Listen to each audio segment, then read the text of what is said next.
Prenons la parole de Dieu dans Jean chapitre 5. Nous allons lire à partir du 2e verset.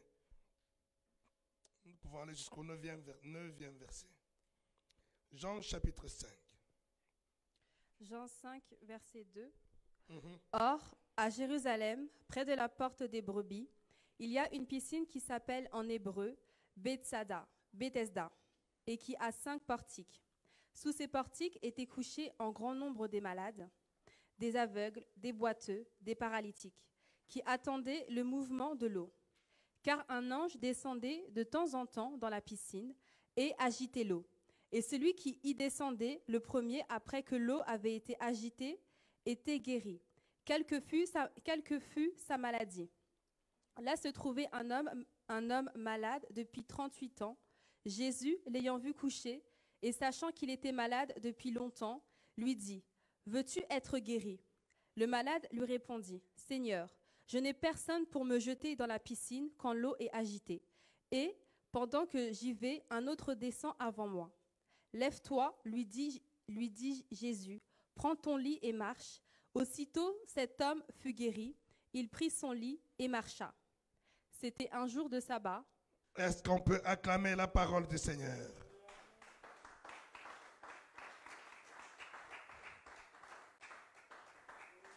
Veux-tu être guéri? Veux-tu être guéri?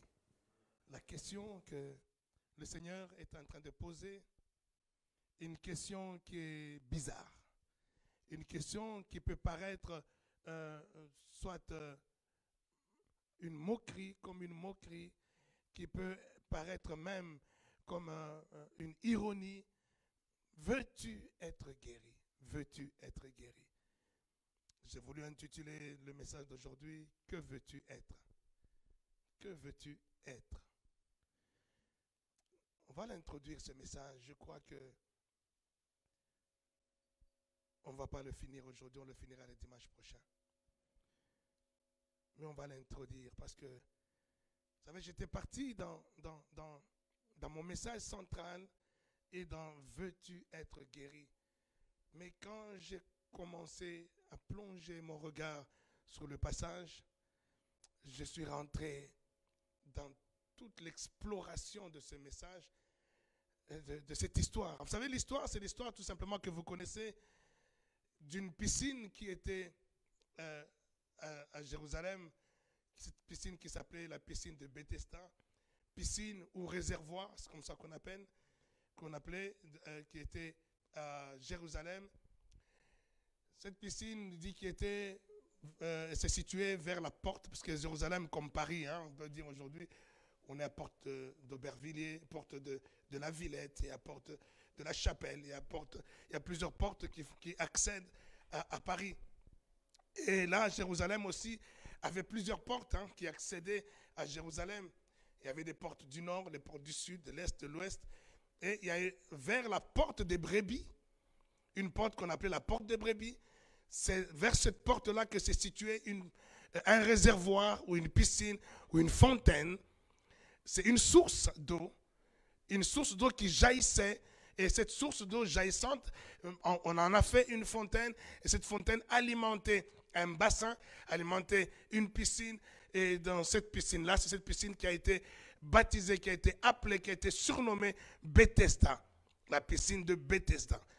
Et cette piscine, pour y accéder, déjà pour accéder à la ville, il fallait passer par des portes. Et en l'occurrence, pour être plus près de cette porte qui amenait à la piscine de Bethesda, il fallait passer par la porte des brebis. Pourquoi la porte des brebis? La porte des brebis, tout simplement, c'est parce que probablement, c'était une porte qui était dédiée, une porte qui était ouverte vers les grandes prairies, les grandes prairies qui étaient dans les déserts. La partie où vraiment les brebis, on pouvait aller facilement leur faire brouter l'herbe ou manger. Et c'est pour cela que ces brebis passaient par cette porte-là. Et probablement aussi, vers cette porte, il y avait aussi le grand marché par où on vendait ces brebis. ces brebis qui servaient au sacrifice, qui servaient aux offrandes qu'ils offraient à Dieu. Et il y avait le grand marché des brebis qui était pas loin. Alors tout était dirigé un peu, vous savez, c'est comme dans Paris, quand on dit porte de Clignancourt, porte d'Italie. Porte d'Italie, en fait, c'est la porte où il y a la grande nationale, la nationale 7, qui va jusqu'en Italie. Hein? Quand on parle de porte d'Orléans, c'est la nationale, enfin l'autoroute A6 qui commence là, qui va vers Orléans. Et c'est pareil avec la porte des brebis, c'est une porte qui était empruntée par les brebis et qui va certainement au marché des brebis. Et la piscine était de ce côté-là. Cette fameuse piscine était du côté plutôt de cette porte des brebis. Et cette piscine elle-même, elle avait aussi des accès. Elle avait aussi des portes pour y entrer dans la piscine. Et ces portes, c'est ce qu'on a lu, que cette piscine avait 5 portiques qui rentraient, qui étaient des portes d'accès à cette fameuse piscine. Mais aujourd'hui, nous allons nous attarder sur quelque chose. Cette piscine s'appelait Bethesda. Quelqu'un dit Bethesda. Et Bethesda, c'est un nom hébreu. Ils étaient dans le temps des Romains, où normalement on devait avoir des appellations plutôt gréco-romaines. Mais la piscine avait encore le nom ou le surnom hébreu, Bethesda. Et que veut dire Bethesda? Bethesda veut dire la maison de la grâce. La maison de la grâce. Appelée aussi la maison de la miséricorde. Alléluia. La maison de la miséricorde, la maison de la grâce. C'est-à-dire, pour faire un jeu de mots, maison de miséricorde, te dit, si tu es dans la misère, je te lance une corde et puis tu te retires. Je te dis. Miséricorde, c'est-à-dire une corde qu'on lance à celui qui a la misère. Et la maison de la grâce. Ça veut dire la grâce, nous connaissons tous, la grâce, c'est ce qu'on donne à quelqu'un qui ne mérite pas. Je n'ai pas mérité d'être pardonné parce que j'étais autrefois pécheur. Je pêche même encore aujourd'hui d'une manière ou d'une autre. Et par le fait que je pêche, la Bible dit, le salaire du péché c'est la mort. Donc je ne mérite pas d'être sauvé, mais la grâce de Dieu m'a sauvé. La grâce, c'est ce qu'on donne à quelqu'un qui ne mérite pas. Et ça, c'était la maison de la grâce. De la maison où on donne aux gens ce qu'ils ne méritent pas. Je ne mérite pas d'être un millionnaire parce que tout simplement, je ne suis pas né dans une famille de millionnaires. Je ne suis pas un héritier. Je ne mérite pas d'être millionnaire parce que je n'ai pas été à l'école, parce que je n'ai pas de diplôme. Mais à cause de la grâce, je serai millionnaire. Est-ce que je parle à quelqu'un? Quelque chose que je ne mérite pas. Je ne mérite pas d'être marié parce que je suis quelqu'un de très compliqué, parce que je suis une femme très compliquée, je suis un homme bizarre, mais je ne mérite pas d'être marié parce que je ne suis pas beau, parce que je ne suis pas belle. Mais la grâce de Dieu m'amène dans un bon mariage. Est-ce que je parle à quelqu'un? Reçois ton mariage, reçois tes millions, reçois toutes les choses que tu ne mérites pas. Reçois-les au nom de Jésus. Et la maison de la grâce, Bethesda. Dis encore Bethesda. Cette maison, c'est là où on va chercher les choses qu'on ne mérite pas. C'est là où on va s'accaparer des choses dont on n'a pas mérité. Ce n'est pas notre salaire. C'est tout simplement la grâce de Dieu qui nous amène ces choses. Et il dit à Bethesda, dans cette maison de la grâce, c'était une piscine. C'était un lieu où les gens venaient chercher ce qu'ils ne méritaient pas. Ils viennent chercher la guérison qu'ils ne méritaient pas. Ils viennent chercher le salut qu'ils ne méritaient pas. Ils viennent chercher les millions qu'ils ne méritaient pas. Et dans cette maison, dans cette maison, vous savez, c'est l'image de la grâce qui est représentée. La grâce qui est en Jésus-Christ. Et il dit cette grâce-là, pour y accéder, il y avait 5 portiques. Les 5 portiques représentent l'image des 5 ministères que Dieu a donnés comme don au monde pour amener les gens dans cette grâce, dans cette miséricorde. Les 5 ministères, apôtres, prophètes, pasteurs, évangélistes, docteurs, les 5 ministères selon Éphésiens chapitre 4 verset 11, les 5 ministères sont des accès à cette maison de la grâce. Et encore, bien-aimé de Dieu, que dans cette piscine-là, elle était là, la piscine. Tout le monde connaissait la piscine. Tout le monde savait ce qui se passait à la piscine. Mais est-ce que tout le monde était guéri? Est-ce que tout le monde a reçu la guérison? Non, la piscine, elle est là, mais tout le monde n'était pas guéri. Et dans cette piscine-là, il y a des gens qui étaient là. Cet homme, on vient de lire, ça faisait 38 ans qu'il était malade. Et il était tout le temps dans cette piscine-là. Est-ce qu'il était guéri? Il n'était pas guéri. La grâce est là, mais tu peux être dans la grâce. Tu peux être là où il y a la grâce, mais tu ne bénéficies pas de la grâce. Dans ce temps-là, la grâce était, les gens ils étaient là, mais il fallait que l'eau soit agitée pour que quelqu'un se jette le premier pour qu'il soit guéri. La grâce en ce temps, au moment où on nous parle de ça, au temps de notre Seigneur Jésus, c'était encore au temps de la loi. C'était encore au temps des anciennes alliances. En ce temps-là, la grâce était quelque chose qui était sélectif. La grâce, Dieu faisait grâce à qui il fait grâce. Il fait miséricorde à qui il fait miséricorde. Ça veut dire, je veux te faire grâce, je te fais grâce. Ça ne veut pas dire que je ne fais pas grâce à l'autre. Ça ne veut pas dire que je n'aime pas l'autre ou je zappe l'autre. Non, je vais te faire grâce à toi, je te fais grâce à toi. C'était sélectif, c'était quelque chose, la grâce était quelque chose qui dépendait de la bonne volonté de Dieu par rapport à sa souveraineté, au choix qu'il pouvait faire à quelqu'un. Mais je te donne une bonne nouvelle. Cette grâce qui était sélective, cette grâce-là qui dépendait simplement de la bonne volonté de Dieu envers un tel ou un tel, sans acception de quelqu'un, sans retrancher, mais c'est simplement la volonté. C'est comme quelqu'un qui veut se marier. Je veux me marier, mais je ne peux pas me marier avec toutes les femmes. Il y a une seule sur laquelle qui va trouver grâce à mes yeux pour être épousée. Amen. Ça ne veut pas dire que je n'aime pas toutes les femmes, toutes les autres femmes. Les autres femmes, elles sont là, elles sont belles, elles sont merveilleuses. Mais il n'y a qu'une seule qui va trouver grâce. Donc je fais grâce à qui je fais grâce. Et c'était ça la grâce au temps de l'ancienne alliance, au temps de la loi, au temps de l'Ancien Testament.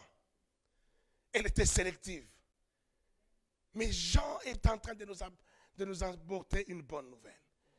Il nous dit dans Jean 1, 17, il dit, la loi nous a été donnée par Moïse, mais la grâce et la vérité sont venues. Quelqu'un peut dire amen à ça? La grâce et la vérité sont venues. Et depuis la grâce et la vérité, s'il dit la grâce et la vérité sont venues, ça veut dire que pour qu'ils viennent, c'est qu'ils ont des pieds. S'ils ont des pieds, c'est qu'ils ont un corps. S'ils ont un corps, c'est que c'est une personne. La grâce et la vérité est une personne. Et cette personne qui est venue par Jésus-Christ, c'est lui la grâce, Jésus, qui est venu jusqu'à nous. Maintenant, il est disponible à nous tous. Et il ne vient pas seulement pour celui à qui il veut faire grâce, il vient maintenant pour nous tous. Quiconque veut, il peut avoir cette grâce. Quiconque veut. Ton amen m'embête. Je dis, quiconque veut recevoir la grâce, il a la grâce devant lui. Il a le Seigneur Jésus devant lui. Il est disponible à nous tous. Quiconque veut, il vient à la grâce. Et le Seigneur Jésus, finalement, c'est la maison de la grâce ambulante. C'est Bethesda ambulant. C'est Bethesda qui se promène partout. Ce n'est pas Bethesda qui est à côté de la porte des brebis, mais c'est Bethesda que tu peux retrouver à toutes les portes. C'est Bethesda que tu peux retrouver en Afrique. C'est Bethesda que tu peux retrouver à Paris. C'est Bethesda que tu peux retrouver en Angola. C'est Bethesda que tu peux retrouver partout où tu veux. La maison ambulante de la grâce. Cette maison ambulante de la grâce, elle est au milieu de nous aujourd'hui. Celui qui veut recevoir sa grâce, il s'approche de la grâce. Il rentre dans la piscine. Il rentre là où l'eau est en train de bouger.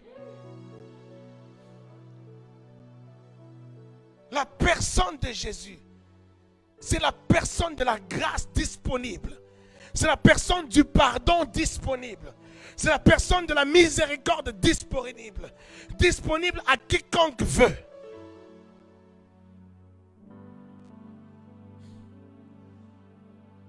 Il peut être là et il est là.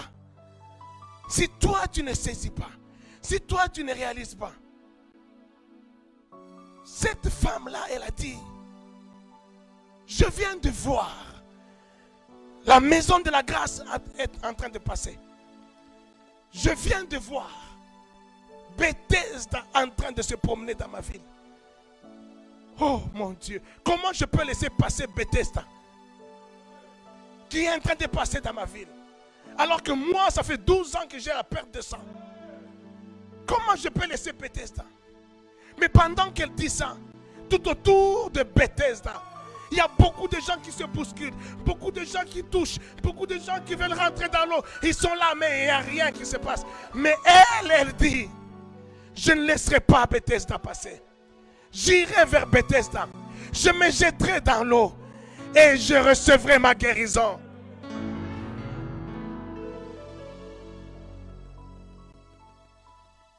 Aujourd'hui, prends une bonne décision. Prends une bonne décision.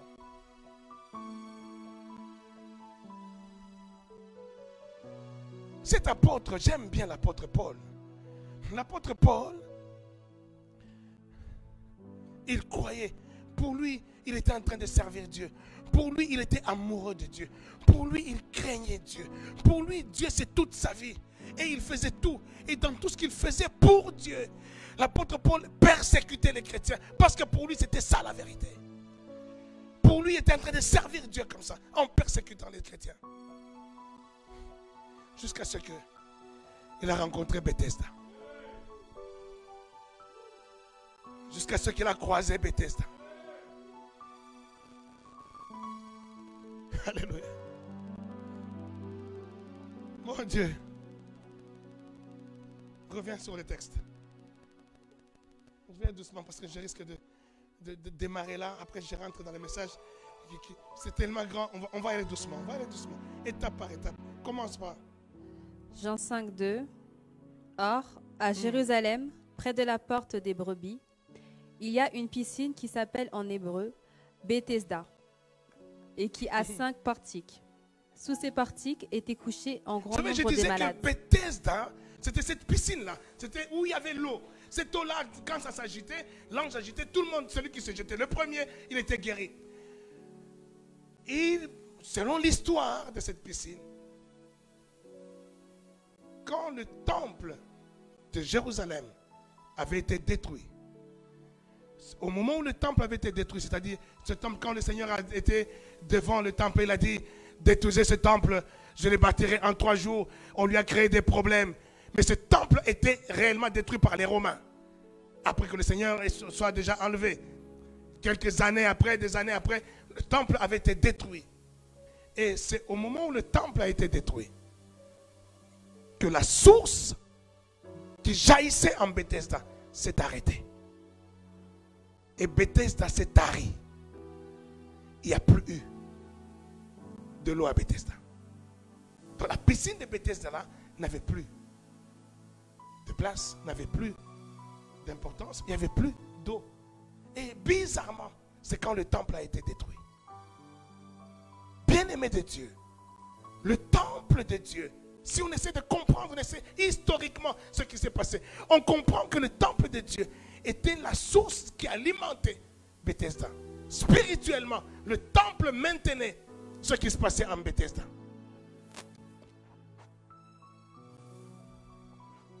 La grâce de Dieu est dans ta vie. Amen. La grâce est devant de toi. Ne néglige pas le temple de Dieu.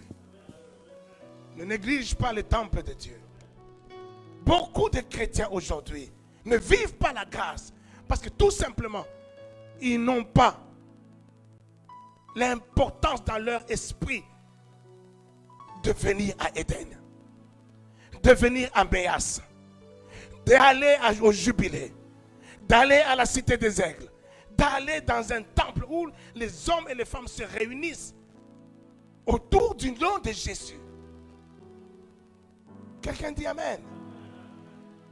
Quand on perd la notion de l'église, parce que Covid est là, parce que le confinement est là, on perd la notion de l'église, on perd la notion du temple, on fait tarir la piscine. On arrête la piscine dans sa vie. On arrête Bethesda dans sa vie. Mais Bethesda n'est pas arrêté. Mais Bethesda s'arrête dans ta vie. Mais Bethesda reste encore. Parce que Bethesda est toujours vivant et il restera toujours avec nous éternellement. Mais c'est toi qui arrêtes Bethesda dans ta vie. Parce que tu ne prends pas la mesure du temple qui alimente Bethesda. Quelqu'un dit Amen. Et revenons encore sur lui. Il dit, continue.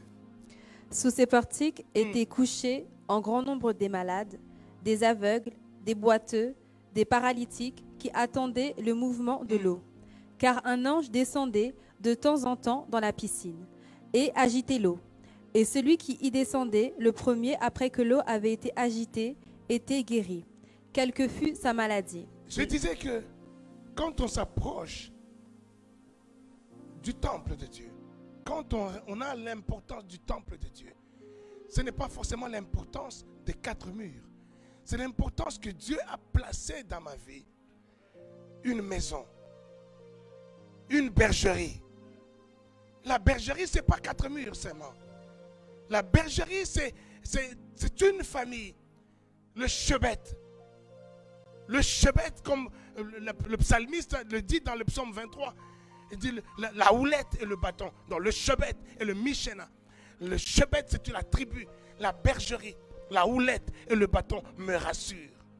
L'église, c'est là où il y a un berger. Quelqu'un que Dieu a établi comme berger. Et qu'il a établi comme papa, comme un père. Dans cette famille-là. Quand tu as cette notion-là, tu peux être en mission partout. Mais tu sais que mon père ou ma bergerie, la maison de mon père, elle est à tel endroit. Alléluia. Daniel était en déportation. Daniel était amené à Babylone. Mais la Bible dit que selon ses habitudes, Daniel ouvrait la fenêtre et se tournait vers Jérusalem.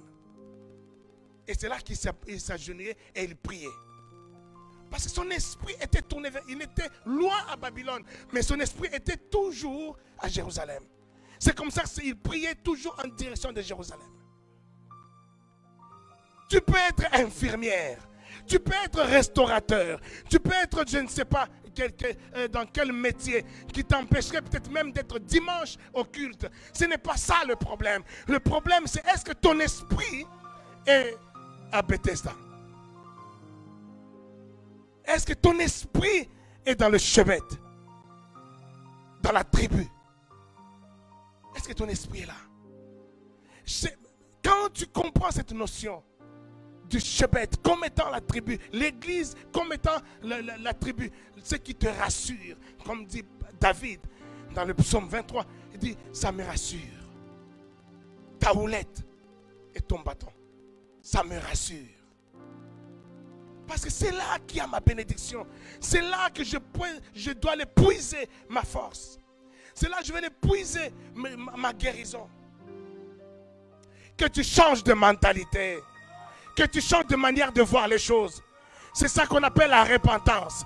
Se repentir, c'est changer de mentalité, changer de manière de voir les choses. Ne vois pas les choses comme tout le monde voit. Ne vois pas les choses à la congolaise. Ne vois pas les choses à l'ivoirienne. Ne vois pas les choses à la camerounaise. Où on a l'impression que tous les pasteurs c'est des escrocs. Où on a l'impression à l'église c'est perdre du temps. Mais toi, regarde le Chebet comme étant la maison de la miséricorde, la piscine de Bethesda, où tu vas aller pour chercher tout ce que tu ne mérites pas. Je disais que Paul, qui était en train de faire ce qu'il faisait, Paul, il a rencontré Bethesda sur le chemin. Il a rencontré Bethesda. Mais qu'est-ce que Bethesda a fait dans la vie de Paul? Dites-moi, bien-aimé de Dieu, est-ce que Paul, quand il a rencontré le Seigneur, est-ce que Paul, il a rencontré le Seigneur parce qu'il a abandonné de persécuter les chrétiens? Est-ce qu'il a pris le Seigneur parce qu'il a abandonné ses mauvaises voies qui étaient en contre les enfants de Dieu? Non, pendant qu'il persécutait les chrétiens, c'est là qu'il rencontre Bethesda. Et Paul maintenant est devenu quelqu'un d'autre. Honneur, c'est la repentance, ce n'est pas abandonner quelque chose pour se tourner vers le Seigneur. La repentance, c'est se tourner vers le Seigneur pour abandonner les choses.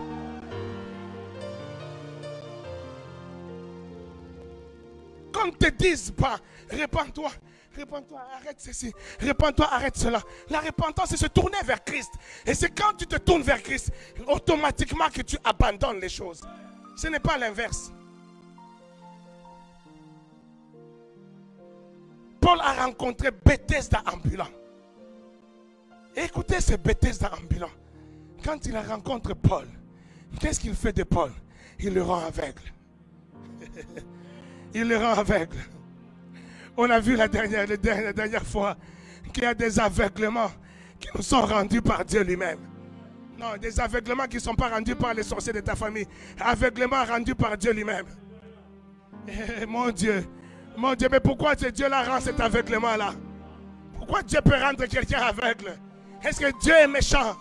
Est-ce que Dieu était méchant contre Paul? Dieu savait que Paul était déjà perdu. Il savait que Paul était destiné à la mort.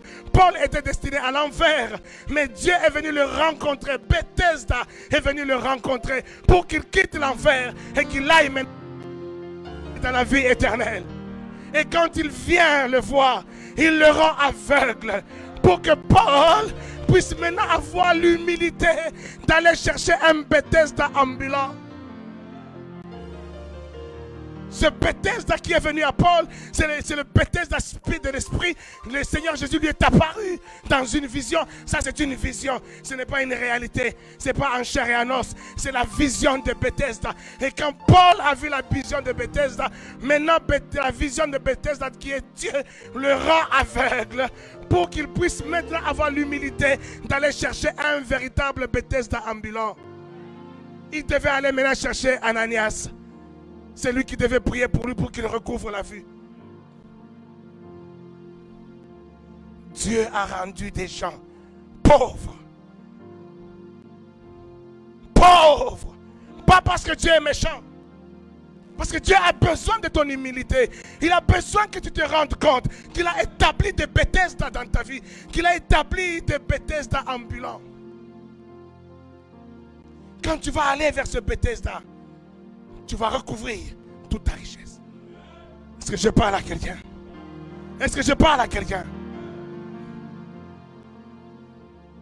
Dieu a rendu des gens célibataires. Pas parce que Dieu est méchant contre toi, mais parce que Dieu veut t'amener dans l'humilité d'aller voir un Bethesda ambulant qui va te rendre ton mariage. Reçois ton mariage au nom de Jésus. Reçois tes millions au nom de Jésus. Le Seigneur dit dans la vision, Bethesda dit dans la vision à Paul, maintenant, va voir un homme qui s'appelle Ananias. Lui, il priera pour toi. Tu recouvriras la vue. Pourquoi lui-même ne lui a pas redonné la vue? Mais déjà, c'est lui-même qui lui donne cette vue. Parce qu'il était bien, Paul. C'est quand il l'a croisé qu'il est devenu aveugle. Tu étais bien. Mais dès que tu es venu en Christ, les choses se bloquent. Tu avais de l'argent, tu faisais des affaires, tu faisais de l'escroquerie, tu faisais je ne sais pas quoi, même des bonnes affaires. Mais dès que tu as mis tes pieds à l'église, dès que tu as reçu la vie éternelle en toi, bizarrement toutes les choses s'arrêtent. Oh, je ne comprends pas. Et là, tu quittes cette église, tu vas dans l'autre église. Tu quittes cette église, tu vas dans l'autre église. Tu quittes là-bas, tu vas dans là-bas. Mais tu ne comprends pas. Tu ne comprends pas que l'Éternel t'a rendu pauvre. Mais il ne t'a pas rendu pauvre pour que tu restes pauvre éternellement. Mais quand tu ne réalises pas, tu risques de l'être éternellement.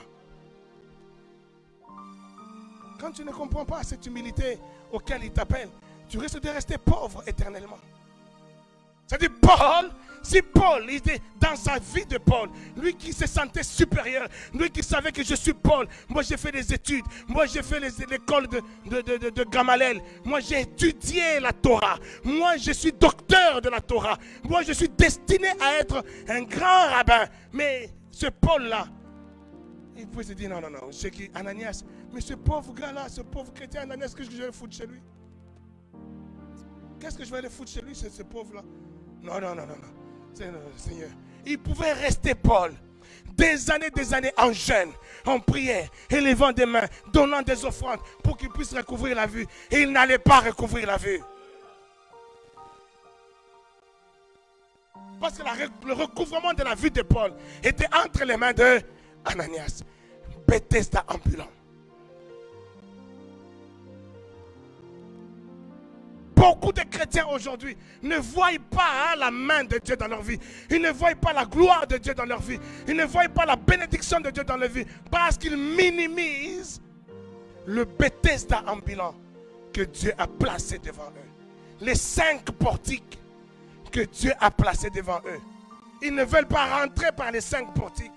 Tu veux rentrer par tes propres portiques. Il n'y en a pas d'autres. Pour rentrer dans la piscine, là, il fallait passer par les 5 portiques. Les 5 ministères. C'est eux qui te font rentrer. Paul nous démontre cela.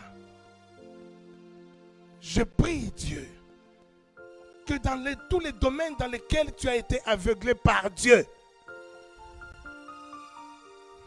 que tu vois le Bethesda qui est au-devant de toi. Que tu t'approches du Bethesda qui est au-devant de toi. Que tu te libères dans ce Bethesda au nom de Jésus.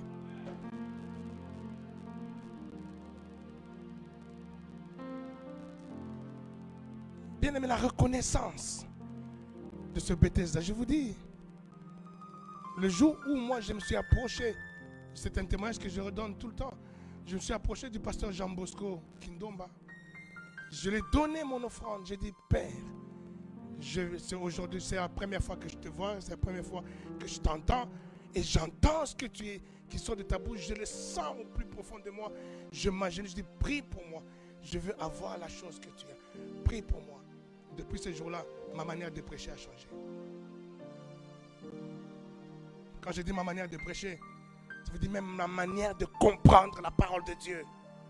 Parce que nous prêchons ce que nous comprenons. Nous ne prêchons pas des discours qu'on a ramassés à gauche, à droite. Nous prêchons ce qui est entré en nous, ce qui devient cher en nous. C'est ce que nous prêchons. Ça a changé depuis ce jour-là. Ça veut dire qu'il était un Bethesda pour moi. Un Bethesda ambulant. Je me suis approché de lui. Et ma vue était recouverte. Je pouvais voir la parole de Dieu faite chair. Je pouvais voir la grâce de Dieu qui est venue à moi. Je pouvais voir la vérité qui est venue au-devant de moi. Et tout devient clair dans ma tête. Quand tu es un tout petit peu intelligent, quelqu'un qui réfléchit un tout petit peu, ce que je te dis, je te souhaite, sois quelqu'un d'intelligent. Sois quelqu'un qui réfléchit. Quand tu réfléchis, il y a des choses que tu vas trouver, des incohérences, des choses bizarres même dans la parole, dans les enseignements que tu as eus, des choses qui ne sont pas très très... Le Dieu que nous prions, le Dieu de gloire, le Dieu de grâce, c'est déjà un Dieu logique. Il n'est pas incohérent. Il ne dit pas une chose et son contraire. Il y a beaucoup d'incohérences dans l'évangile aujourd'hui. Beaucoup d'incohérences. Mais ce ne sont pas les incohérences de Dieu. Ce ne sont pas les incohérences de l'évangile. Ce sont les incohérences de l'interprétation que les gens donnent à l'évangile. Bethesda.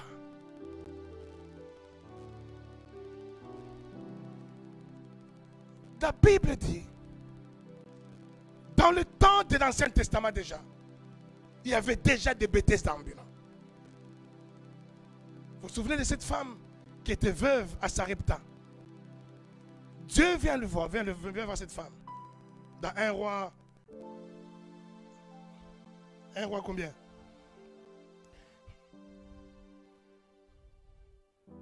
1 roi 17 plutôt. 1 roi 17. Verset 19, il dit quoi?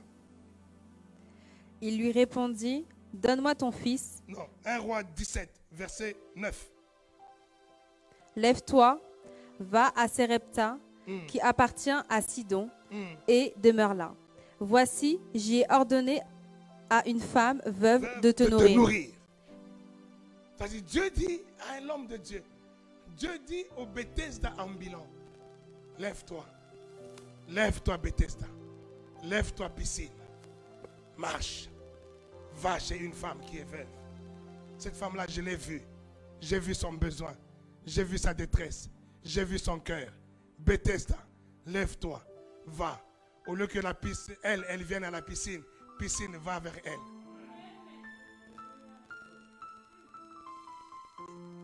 Et il est parti voir. Mais quand il arrive chez la femme pouvait ne pas reconnaître le Bethesda. Pouvait ne pas reconnaître. Et parce que quand il arrive déjà, il arrive d'une manière bizarre. Il arrive, la femme, elle est là, il dit à la femme, écoute, j'ai faim. Parce qu'on lui avait dit, Dieu lui avait dit, c'est chez elle que je te nourrirai. Et Bethesda arrive chez la femme. Il dit à la femme, fais-moi un gâteau, fais-moi, j'ai faim, je dois manger. Et la femme me dit, mais attends, si je te fais le gâteau, c'est tout ce qui me reste dans la maison. Tout ce qui nous reste. Donc, depuis que mon mari est mort, je suis restée veuve. On n'a fait que consommer. Et ça, c'est la dernière chose. Dès qu'on aura fini ça. Et d'ailleurs, ce qui reste, c'est juste le juste nécessaire pour préparer à manger pour mon fils. Et après, quand mon fils aurait mangé cela, je ne sais plus ce que deviendrait notre vie. Et on ne fera que attendre la mort. Parce qu'on est au bord de la mort. Et cette femme, qui connaît ça, qui sait que je suis au bord de la mort, qui voit quelqu'un qui arrive, et il a l'impression que cet homme-là veut accélérer cette mort-là. Donc si la mort était pour demain, lui, il veut que je meure aujourd'hui. Parce qu'il veut, lui, manger ce que nous, on sait que j'ai laissé pour mon fils. C'est ce que lui, il veut que je lui donne. Quel homme bizarre. Quel est ce pasteur-là? Est-ce que c'est vraiment un homme de Dieu qui va te dire, frère, donne-moi ta voiture. Oh, moi je vais aller au travail comment? Moi je vais faire comment? Mais ce pasteur est bizarre, ce sont des escrocs.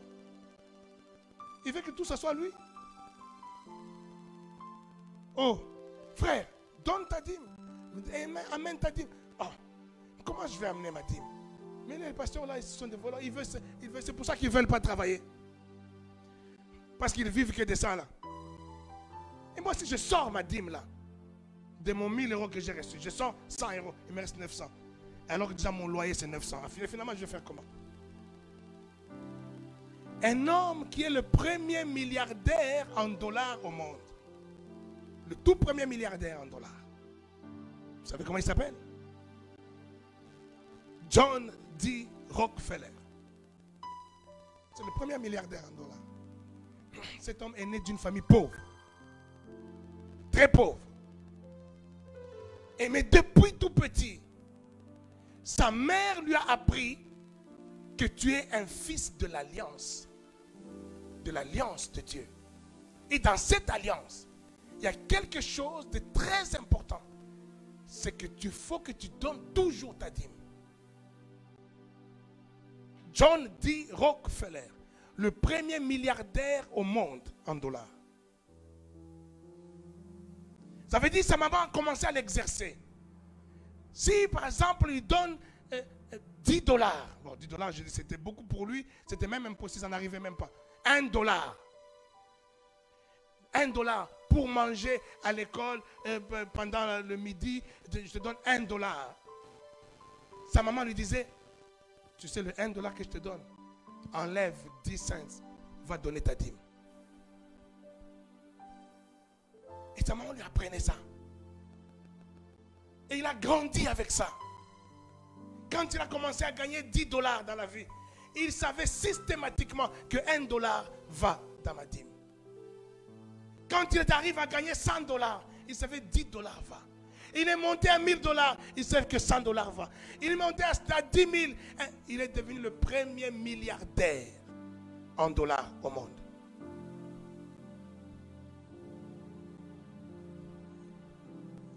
Il est américain. Mais c'est lui qui a fait la restauration. Vous savez ce qui s'est passé avec la cathédrale Notre-Dame de Paris, qui a pris feu?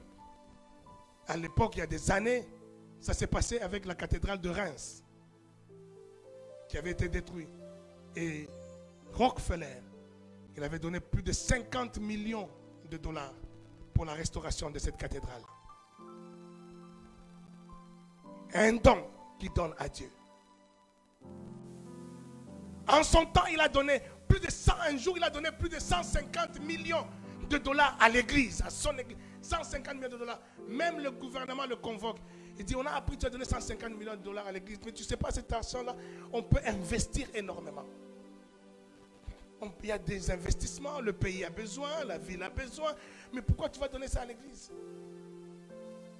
Il dit, je suis fils de l'alliance. Je sais où se trouve Bethesda. Mon alliance est avec Bethesda.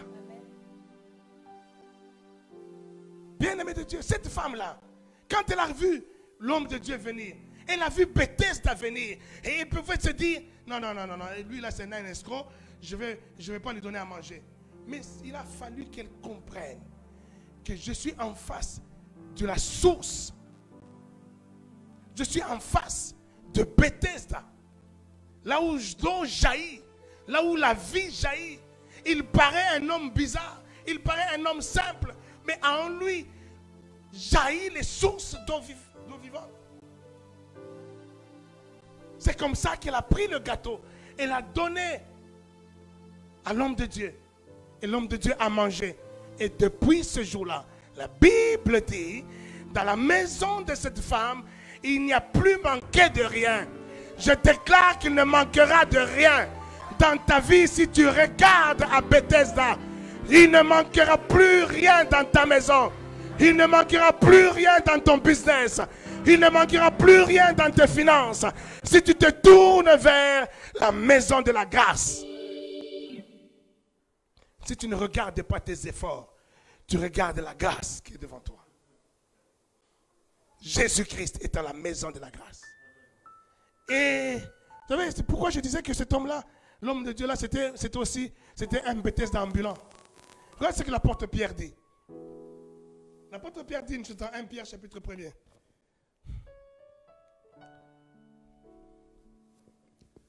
Pierre chapitre 1er. Pierre. Attends, je te donne le verset. Verset 10. Les prophètes qui ont prophétisé, touchant la grâce qui vous a été réservée, ont fait de ce salut l'objet de leur recherche et de leur investigation. Il parle des prophètes dans l'Ancien Testament. Il parle du prophète Élisée. Il parle du prophète Élie. Il parle de tous ces prophètes-là. Il dit, ils ont prophétisé touchant au sujet de la grâce. Ils ont prophétisé au sujet du Bethesda ambulant. Ils ont prophétisé et ils ont eux-mêmes fait des investigations pour essayer de comprendre qu'est-ce qu'ils sont en train de prophétiser. Continue. Voulant sonder l'époque et les circonstances marquées. Pour vouloir sonder les époques, les circonstances et saisir est-ce que ce temps-là est déjà là ou il ne sera pas là. Quand est-ce qu'il est proche? Parce qu'ils étaient loin de ce temps. Mais ils avaient vu ça. Et ils étaient des Bethesda ambulants aussi. Hein. Mais continue. Voulant sonder l'époque et les circonstances marquées par l'Esprit de Christ qui était en eux et qui attestait d'avance. Est-ce que tu entends ce qu'il est en train de dire? Et est-ce que tu entends ce qu'il est en train de dire? Il dit, voulant sonder, voulant comprendre ce qui se passait dans ce qu'ils étaient en train de prophétiser, ce qu'ils étaient en train de prêcher. C'est-à-dire quand quelqu'un comme David est en train de dire, on est en train de tirer au sort mes habits, on m'a percé les côtes. David n'a jamais vécu ça dans sa vie. Mais ensuite, il était en train de prophétiser sur Christ. Mais lui-même prophétisant sur Christ, il ne comprend, il fait des investigations. Il essaie de comprendre c'est à quelle époque, c'est quoi cette histoire-là. Mais là, Pierre est en train de nous révéler, il dit, reprends. Et qui attestait d'avance les souffrances de Christ et la gloire. Non, reprends. Voulant sonder l'époque et les circonstances marquées par l'Esprit de Christ qui était en eux. C'était marqué par quoi? L'Esprit de Christ. Par quoi? L'Esprit de Christ. L'Esprit de Christ là à l'Ancien Testament. L'Esprit de Christ est là dans les prophètes. Mais c'est ce qu'il est en train de dire. Par l'Esprit de Christ. Là dans l'Ancien Testament. Mais cet esprit était où? En eux. En eux. Dans les prophètes là. L'Esprit de Christ était déjà en eux. Ça veut dire la grâce et la vérité qui sont venus jusqu'à nous. Ils étaient déjà en eux. Ils faisaient office de Bethesda ambulant. Ils faisaient office de maison de la grâce ambulante. La femme, la veuve, ne méritait pas, mais la grâce est venue à elle. Et quand elle a reconnu que la grâce est venue à moi, elle ne pouvait ne pas reconnaître cette grâce. Faudra-t-il encore reconnaître la grâce? Tu ne reconnais pas la grâce. Elle est devant toi, tu n'en bénéficies pas. Il faut reconnaître la grâce. Elle a reconnu que ça, c'est un oint de l'Éternel. Ça, l'Esprit de Christ est en lui. L'Esprit de la grâce est en lui. Je ne mérite pas d'être millionnaire. Mais quand je regarde la grâce, cette femme est devenue millionnaire. La Bible dit, cette femme, depuis ce jour-là, elle a commencé à faire le miracle, des miracles, des miracles. Elle a commencé à être devenue une grande commerçante d'huile. Alors qu'il lui restait juste un tout petit peu d'huile. Et cette huile-là, parce qu'elle a reconnu la grâce qui était devant lui. Cette femme-là a pris cette huile-là. Elle a commencé à verser dans des bidons d'huile. Dans des bidons d'huile. Et un petit bout d'huile. Et ça ne se tarissait pas. Je parle de l'autre femme encore. Cette autre veuve encore. Qui est devenue millionnaire avec l'huile alors qu'elle n'avait qu'un petit bout d'huile. Parce qu'elle vient de reconnaître la grâce qui était venue jusqu'à elle. Que la grâce te soit, que la grâce qui est devant toi te soit ouverte dans tes yeux. Que tu reconnaisses, bien-aimé. Le problème, c'est pas ce que tu penses. Le problème, c'est tout simplement reconnaître la grâce qui est devant toi. Nous allons chercher des choses ailleurs. Nous allons chercher les choses de partout. Nous allons chercher les choses dans tout ce qu'on veut, mais sauf au bon endroit. Nous accusons les démons, nous accusons les sorciers, nous accusons ceci, alors que nous ne savons pas que nous avons été rendus aveugles par Dieu lui-même. Tu es un enfant de Dieu. C'est Dieu lui-même qui s'occupe de toi. Alléluia. C'était des Bethesda ambulants. C'était l'image, ces prophètes. C'était les images de 5 portiques. Les images de 5 ministères qui sont des Bethesda ambulants. Aujourd'hui, je me suis habillé dans la toge, non seulement pour faire la Sainte Seine que j'aime faire d'une manière solennelle, mais ce n'est pas l'habit qui fait le moine. Mais on peut reconnaître le moine par son habit. Amen.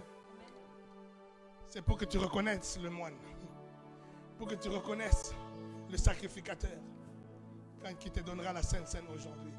Mais si tu réalises la Sainte Seine comme étant simplement du vin ou du jus de raisin et tu bois, il n'y aura rien qui va se passer dans ta vie. Mais si tu reconnais dans cette scène-là, tu reconnais le Bethesda qui s'est affecté à cette scène. C'est là qu'il dit, est-ce qu'il y a des gens malades? Il dit, voilà pourquoi des gens ne sont pas guéris. Voilà pourquoi dans vos églises, il y a beaucoup d'infirmes. Voilà pourquoi dans vos églises, il y a beaucoup de malades. Pourquoi?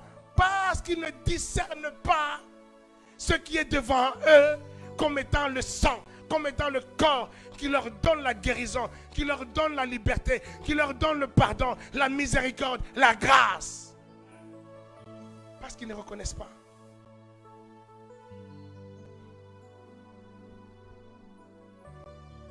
Bethesda. Quelqu'un dit encore Bethesda. Continue, je risque de... 1 Pierre 1. Ouais. Non, reprends. 1 Pierre, on a fini avec Pierre. Jean 5. Écoute Pierre, reviens dans 1 Pierre. Reviens dans 1 Pierre. On était au verset 10, hein? Verset 11. Voulant sonder, on a vu. Alors, et qui attestait d'avance les souffrances de Christ et la gloire dont elles seraient suivies. Il leur fut révélé que ce n'était pas pour eux-mêmes. Les prophètes, hein, de l'Ancien Testament. Verset 12. Il leur fut révélé que ce n'était pas pour eux-mêmes, mais pour vous. Il leur fut révélé quoi? Il leur fut révélé quoi à ces prophètes-là? Que le fait qu'ils avaient Christ en eux, le fait qu'ils étaient des Bethesda ambulants, le fait qu'ils étaient les porteurs de la grâce de Dieu en eux, la maison de la grâce ambulante en eux. Et il dit, il leur fut révélé que ce n'était pas pour qui? Pour eux-mêmes. Que ce n'était pas pour eux. Si ce n'est pas pour eux, c'est pour qui? Pourquoi je ne t'entends pas? Je devais entendre quelqu'un dire, c'est pour moi. Si je suis en toge, ce n'est pas pour moi, c'est pour toi. Si je suis prophète, ce n'est pas pour moi, c'est pour toi. Si je suis pasteur, c'est pour toi. Si je suis apôtre, c'est pour toi. Si je suis docteur, je suis évangéliste, c'est pour toi. C'est pour toi que je suis un apôtre. C'est pour toi que je suis un Bethesda ambulant. C'est pour toi que Christ en moi opère des miracles. Ce n'est pas moi, c'est lui en moi. C'est lui en moi. Si tu ne réalises pas ça, tu seras un chrétien malheureux. Dis, je refuse ça. Dis-le bien, je refuse. Continue, verset 12. Qu'ils étaient les dispensateurs de ces choses, qui vous ont annoncé maintenant, ceux qui vous ont prêché l'évangile par le Saint-Esprit envoyé du ciel. Ils étaient quoi? Les dispensateurs de ces choses. Paul dit dans 1 Corinthiens chapitre 4, au premier verset. Il dit quoi encore? 1 Corinthiens 4, premier verset. Lis-le. Ainsi, qu'on nous regarde comme des serviteurs de Christ. Qu'on nous regarde, nous qui? Nous les 5 portiques. Nous les 5 ministères. Nous les apôtres, les prophètes, évangélistes, docteurs, pasteurs. Qu'on nous regarde comme des serviteurs de comme Christ. Des serviteurs de Dieu. Et des dispensateurs des mystères de Dieu. Des mystères, dispensateurs des grâces de Dieu. Des Bethesda ambulants. Quelqu'un dit Bethesda. Dispensateur des grâces de Dieu. Donc je suis un dispensateur de grâce de Dieu. Un diffuseur de grâce de Dieu. Et encore faudra-t-il que tu réalises, que tu comprennes que tu es en face d'un diffuseur, un dispensateur. Celui qui dépose, qui dispatche les grâces, les mystères de Dieu. Que ton mystère soit dévoilé au nom de Jésus.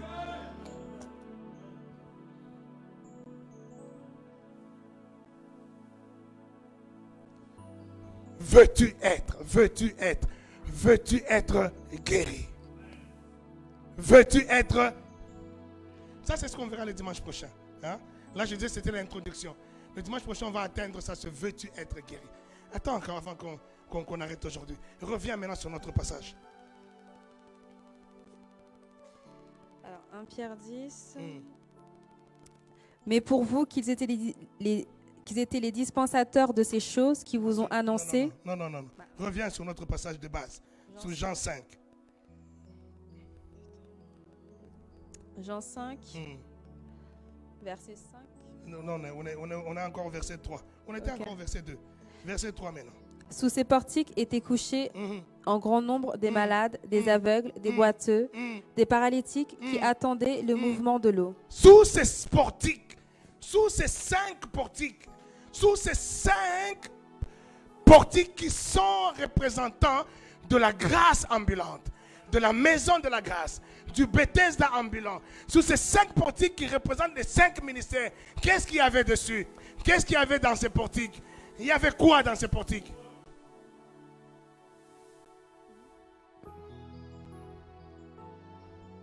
Il y avait un grand nombre de malades. Un grand nombre de malades. Des Ça veut dire, aveugles. quand tu es malade, ta place, elle est où? Ta place, elle est où? Dans les portiques. Tu vas courir partout.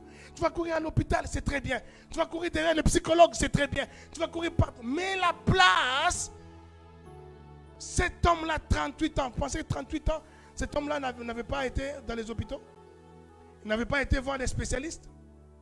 12 ans de perte de sang. Il a dit qu'il avait fini toutes ses économies dans tous les gynécologues de la ville. Mais il y a une seule place.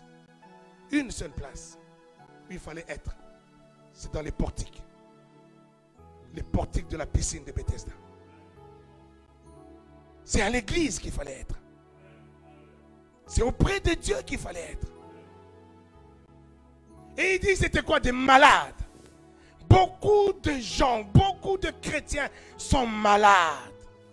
Leurs finances, malades. Leur couple, malade. Leur famille, malade. Leur santé, malade. La place, elle est où? Dans les portiques. Leur projet, malade. Leur business, malade. La place, elle est où? Dans les portiques. Ne va pas la chercher ailleurs. Il était dans les portiques. Il y avait entre ces portiques un grand nombre de malades, de toutes sortes de maladies. Tu viens dans les portiques, c'est là que tu as ta guérison. La guérison de tes business, la guérison de tes finances, la guérison de ton mariage, la guérison de ta santé. Tout est dans le portique. Et dans le portique, c'est l'accès à la maison de la grâce. Tu ne l'as pas mérité, mais parce que tu te présentes au portique, tu vas recevoir cela. Reçois ton business qui se restaure au nom de Jésus. Que la grâce du business maintenant puisse te toucher. La grâce du business qui est florissante puisse te toucher dans le nom puissant de Jésus. Non, si j'étais, je ne sais pas moi, Kasangoulou, je ne sais pas où, pendant que je dis ces choses, il y a des gens qui seraient venus me toucher.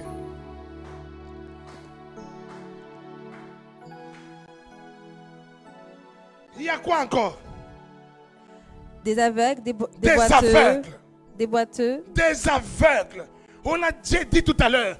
Il y a des gens qui sont aveuglés, mais aveuglés par Dieu lui-même. Quand c'est Dieu qui t'aveugle, comme il avait aveuglé Paul, il a rencontré Paul dans une vision, il l'a rendu aveugle. Pas pour le punir, pas pour le faire du mal, mais c'est pour l'amener vers la perfection, pour que Paul connaisse le chemin de la gloire de Dieu qui est dans Bethesda. Et dans pas n'importe quel Bethesda, mais un Bethesda ambulant que Dieu avait préparé devant lui, qui était Ananias, un homme de chair et de sang comme moi. Et si Paul n'avait pas reconnu dans Ananias celui qui va lui faire recouvrir la vue, Paul serait resté aveugle toute sa vie. Beaucoup sont aveugles. Tu es aveugle dans ton business. Ton business ne marche pas. Il y a un aveuglement qui est là. Ton mariage ne marche pas. Il y a un aveuglement qui est là. Parce que tu t'es éloigné des portiques. Tu t'es éloigné des portiques. Nous parlerons. Là, ça va être le dimanche prochain. Je parlerai de la deuxième partie. Veux-tu, veux-tu, veux-tu, veux-tu. C'est comme une ironie. C'est comme une moquerie. Tu vois quelqu'un qui vient à l'hôpital. Tu viens aux urgences et puis tu demandes, veux-tu être guéri? Il va dire, tu te moques de moi ou quoi? Toi, tu vois, je suis venu aux urgences, pourquoi faire? Tu vas voir ton médecin. Tu rentres dans le cabinet du médecin, tu t'assois et le médecin te pose la question, veux-tu être guéri? Tu dis, ce médecin-là, il a pété un câble. Oui ou non? Mais pourtant, c'est une question cruciale. Cruciale. Nous allons le voir le dimanche prochain. Une question cruciale. Veux-tu? Veux-tu? Veux-tu? Veux-tu réussir dans la vie? Ah oui, mais je prie tous les jours pour que je réussisse. Oui, mais je te pose la question, veux-tu réussir? Veux-tu? Ça parle de la volonté. Et nous parlerons de la volonté. Nous parlons de la volonté. Toi, tu crois que parce que tu es à l'hôpital, c'est que tu as la volonté de guérir. Tu seras étonné parce que quand on va développer ça le dimanche prochain, tu seras étonné que tu es à l'hôpital, mais tu n'as pas la volonté de guérir. Tu seras étonné, mais que tu viens, je veux réussir dans la vie. Mais en fait, tu ne veux pas réussir dans la vie. Tu seras étonné que je veux me marier, mais en fait, tu ne veux pas te marier. Tu seras étonné. Veux-tu être guéri? Beaucoup, il y avait quoi? Il y avait des aveugles. Beaucoup de gens sont aveuglés. Aveuglés pas par les démons. Tu es un enfant de Dieu. Les démons n'ont plus part à ta vie. Les sorciers n'ont plus part à ta vie. Mais tu es aveuglé, tu ne veux pas. Toi, tu te tournes que vers les démons. Mais alors que Dieu t'amène dans une humilité pour que tu saches, tu comprennes que je dois appartenir à une tribu, à une chebette, à une église. Et dans cette église, il y a l'église, c'est la piscine, mais dans cette piscine, il y a un portique. Le portique, c'est l'homme de Dieu. Alléluia. Il y avait des aveugles avec qui encore? Des boiteux. Des boiteux. Tes affaires boitent. Un jour, ça marche. Demain, ça ne marche plus. Et ton couple boite. Tu fais que des montagnes russes. Montagnes russes. Un jour, ça va. Demain, ça ne va plus. Un jour, ça va. Demain, ça ne va plus. Tu es toujours en train de boiter. Et ces choses-là, ces histoires-là, que tu vois dans ta vie, leur guérison, leur réparation se trouve où? Dans Bethesda. Dans Bethesda. Mais toi, tu vas courir partout. Tu vas chercher partout. Tu vas fuir partout. Tu vas faire ceci. Mais alors que la solution, elle est là. Et tu peux faire toute ta vie à courir, à courir, à courir. Et tu ne verras rien. Tant que tu n'auras pas percé le mystère d'aller vers le dispensateur de grâce. Amen.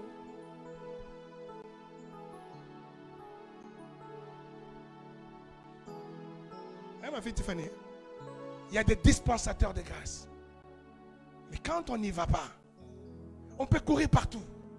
On peut aller partout. On peut t'expliquer tout. Tu peux avoir les raisons de tout. Paul pouvait aller voir les médecins, les spécialistes. Du coup, j'essaye, comme ça, je ne vois plus. Et puis je vais chez les médecins, occultistes, on va t'opérer, cataracte, on fait ceci, tout ça. Mais tout ça n'aurait rien fait. Parce que ce n'était pas un démon qui était dedans.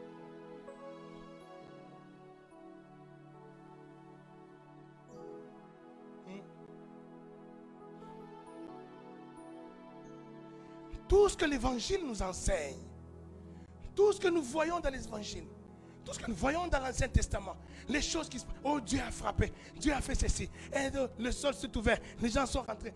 Tout ça là, ce ne sont que des images que Dieu a voulu montrer. Que si vous ne vous tournez pas, si vous ne vous repentez pas, si vous n'allez pas vers qui? Le Père,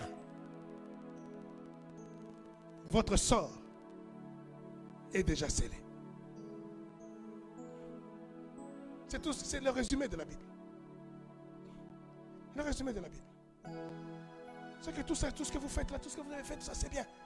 Mais votre Père qui est aux cieux, notre Père qui est aux cieux, que ton nom soit sanctifié, que ton règne vienne, que ta volonté soit faite. Qui? Notre Père. La seule chose que tous ces gens ne connaissaient pas, ou ils ignoraient, c'est qu'ils avaient un Père. Amen. C'est tout ce qu'ils ignoraient.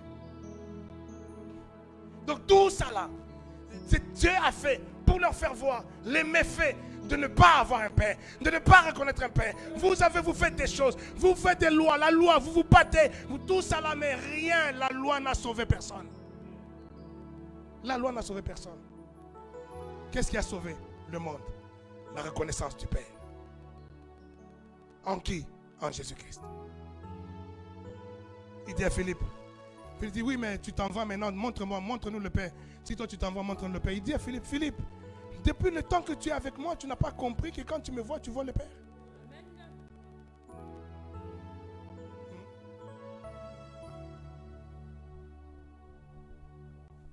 Bien-aimés de Dieu, ne vous y méprenez pas.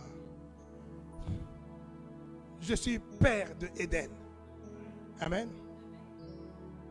Mais j'ai aussi un père. Le prophète exaucé, c'est mon papa. Il y a des choses que vous tous, vous ne connaissez pas. Mais lui, il connaît de moi. Jusqu'à aujourd'hui. Même si je ne suis plus Méas. Je suis père de Éden. Mais moi, je suis Méas. Oh. Vous êtes Éden. Mais moi, je suis père de Éden. Mais je suis Méas. Si je perds cette notion-là, mais je perds le repère. Alléluia.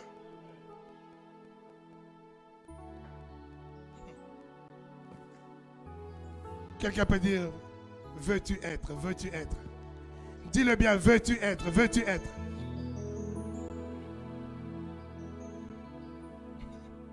Bon Dieu.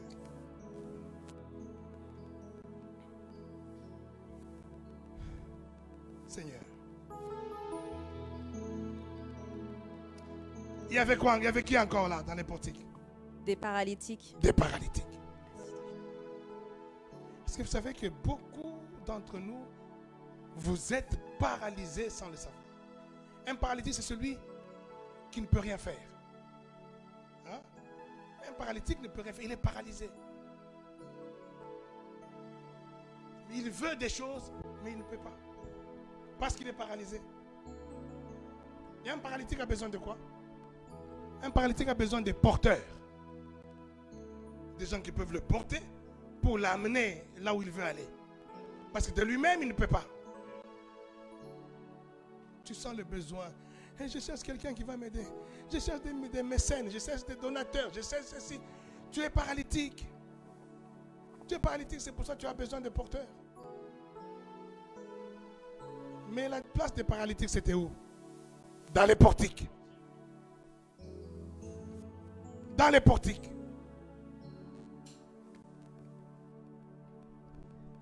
Un paralytique, un païen, ton frère qui ne connaît pas Jésus, qui ne connaît pas, c'est un paralytique. Un paralytique, c'est un improductif. Même s'il fait des millions dans le monde, mais ces millions sont improductifs parce que ces millions ne lui apporteront rien dans le siècle à venir. Paralytique, improductif. Il a besoin de quoi? Avec ces millions, il a besoin d'un porteur. Celui qui va le porter, qui va l'amener où? Là où il y a le Seigneur. Qui va l'amener là où il est. C'est là qu'on appelle les gagneurs d'âme. Un gagneur d'âme, il n'est pas portique. Il est gagneur d'âme. Il est simplement porteur de paralytique. Il va dans le monde, il te parle, mon frère, Dieu t'aime, tout ça. Il te donne un flyer et tout ça. Ok, bah, allez, ça c'est Sarah Aïssaoui qui vient, qui donne le prospectus à Hervé. Mais Sarah, ça ne fait pas de Sarah Aïssaoui un portique. Elle était gagneuse d'âme. Il a donné le prospectus à Hervé. Et ce prospectus a amené Hervé à l'église. Et Hervé est rentré dans les portiques. Il a donné sa vie au portique.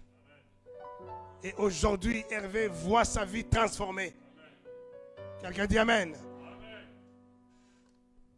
Mais Sarah n'était qu'un porteur de paralytique. Pas Sarah, sa femme, hein, mais Sarah. Parce que Sarah, sa femme, ne l'a pas porté. C'est plutôt lui qui a porté sa femme. Et sa femme était loin, était entre les mains de... Je n'ose pas dire. Je n'ose pas dire.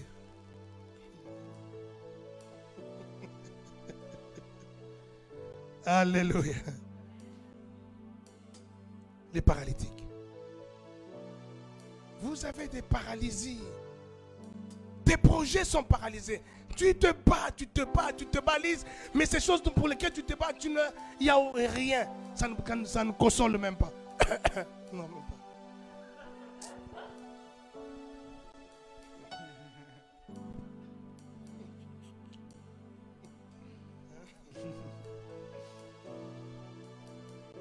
C'est qu'il y a une paralysie quelque part. Il y a une paralysie. Et il faut que tu te rendes compte que ma paralysie là a besoin d'être dans un portique. A besoin d'être à Bethesda. Là où il y a la grâce de Dieu. Nous allons reprendre l'évangélisation chaque semaine. Dans le quartier d'Auberville. Chaque semaine, on fera l'évangélisation. Amen. Soyez des porteurs de paralytiques. Fixez-vous des objectifs. Chaque semaine, je dois faire mon lot de quotas dans ce quartier. Aubervilliers et les alentours, Courneuve. Je ferai mon lot de quotas chaque semaine. Je dois donner des prospectus. On va refaire les prospectus. Je donne des prospectus, je comble. Je dois faire mon quota et tu dois te fixer. Et je veux que toi-même, tu puisses venir demander cela. Je lève ma main et je déclare. Parce que tu feras cela. Parce que tu feras cela. Cette année ne finira pas. Là où tu étais aveugle, tu verras. Là où tu étais paralysé, tu seras restauré. Là où tu étais malade, tu auras ta guérison. Là où ces choses se bloquaient, les choses vont se débloquer. Je déclare au nom de Christ Jésus. Je suis en train de parler en tant que Bethesda ambulant. Je parle en tant que maison de miséricorde ambulant. Et je déclare cela. Souvenez-vous ceci, que cet homme, cette femme-là, qui avait la perte de sang, ce n'est pas le Seigneur qui savait qu'elle avait la perte de sang. Ce n'est pas le Seigneur qui détectait qu'elle avait la perte de sang, mais c'est elle-même qui connaissait sa situation. C'est elle-même qui savait si elle était paralysée, si elle était malade, si elle était aveugle, c'est elle-même qui savait. Donc c'est toi-même qui connais ta situation. C'est toi-même qui sais ce qui se passe dans ta vie. Et c'est toi qui vas venir vers le porteur de la Bethesda, maison de miséricorde, maison de grâce ambulante. Et quand tu t'approcheras de la maison, ce n'est pas à moi de dire, je te bénis pour un tel, moi je te rends grâce pour tout. Non, non, c'est à toi de toucher par rapport à ce que tu sais. Quand tu t'avanceras devant un homme de Dieu, un homme oint de Dieu, porteur de la grâce de Dieu, que tu saches ce que tu veux venir, ce que tu veux devenir, ce que tu cherches.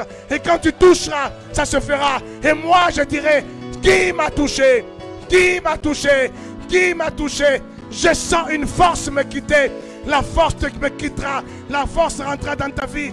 La force rentrera dans tes membres. La force rentrera dans tes affaires. La force, la puissance rentrera dans ton mariage. La puissance rentrera dans tes projets. La puissance rentrera dans ta santé. La puissance rentrera dans ton ministère. Et la gloire de Dieu se manifestera. Je ne suis pas obligé de connaître. Je ne suis pas obligé d'être au courant. Mais c'est toi qui es au courant. C'est toi qui seras béni. C'est toi qui verras le changement. Apprends à respecter ces choses. Apprends à admirer ces choses. Apprends à contempler ces choses. Je sens pendant que je parle que cette grâce est sur moi.